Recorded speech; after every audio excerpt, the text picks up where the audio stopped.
গাজীপুরের টঙ্গী বিআরটি ফ্লাইওভারে যাত্রীবাহী দুটি বাসের মুখোমুখি সংঘর্ষে বেশ কয়েকজন আহত হয়েছেন। আহতদের উদ্ধারে কাজ করছে ফায়ার সার্ভিস। এই বিষয়ে জানাতে ঘটনাস্থল থেকে যুক্ত হচ্ছেন ইফতেখার রায়হান। ইফতেখার, জানাবেন যে ফ্লাইওভারের মুখোমুখি দুর্ঘটনা কেন হয়েছে, দুর্ঘটনার পর যান চলাচল ব্যাহত হচ্ছে কিনা?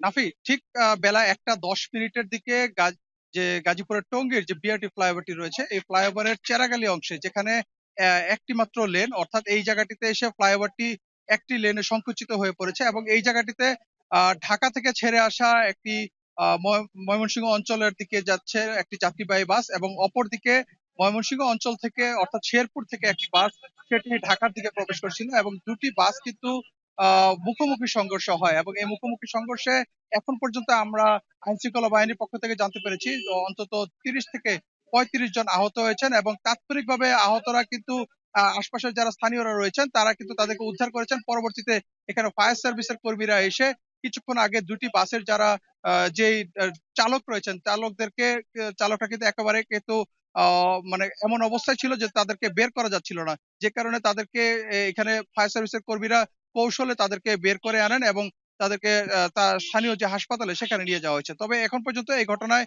কোনো নিহতের সংবাদ আমরা পাইনি। তবে যারা আহত হয়েছেন তাদের মধ্যে বেশ কয়েকজনের অবস্থা গুরুতর রয়েছে। বিশেষ করে দুটি বাসের যারা চালক রয়েছেন, এই দুটি চালকই কিন্তু বেশ গুরুতর আহত হয়েছেন এবং এই দুর্ঘটনাটির কারণ হিসাবে আসলে আমরা আইন শৃঙ্খলা বাহিনীর সঙ্গে কথা বলেছিলাম। তারা বলছেন যে মূলত যেহেতু এখন ঈদের মৌসুম, চালকরা কিন্তু না ঘুমিয়ে কিন্তু অনেক সময় ড্রাইভিং করে থাকেন অতিরিক্ত যাত্রী পারাপারের জন্য।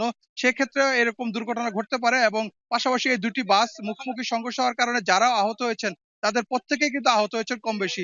কারো মুখে আঘাত পেয়েছেন, কেউ বুকে আঘাত পেয়েছেন, কেউ বা হাত ভেঙেছে, কেউ পা ভেঙেছে এবং তাদেরকে কিন্তু আহত অবস্থায় উদ্ধার করে বিভিন্ন হাসপাতালে নেওয়া হয়েছে এবং এই মুহূর্তে কিন্তু ফ্লাইওভারের উপরে যে অংশটি রয়েছে সেখানে কোনো ধরনের যান চলাচল করা যাচ্ছে না এবং এর ফলে কিন্তু আমরা দেখেছি যে ঢাকা ময়মনসিংহ মহাসড়কে যারা যাতায়াত করছেন, বিশেষ করে নিচের সড়কে কিন্তু যানজটের সৃষ্টি হয়েছে এবং অনেক গাড়ি কিন্তু দীর্ঘক্ষণ বসে রয়েছে। তো এই দুর্ঘটনার কারণে কিন্তু একটি দুর্ভোগ কিন্তু রয়েছে। তো এই ছিল আমার কাছে দুর্ঘটনাস্থল থেকে সবশেষ তথ্য।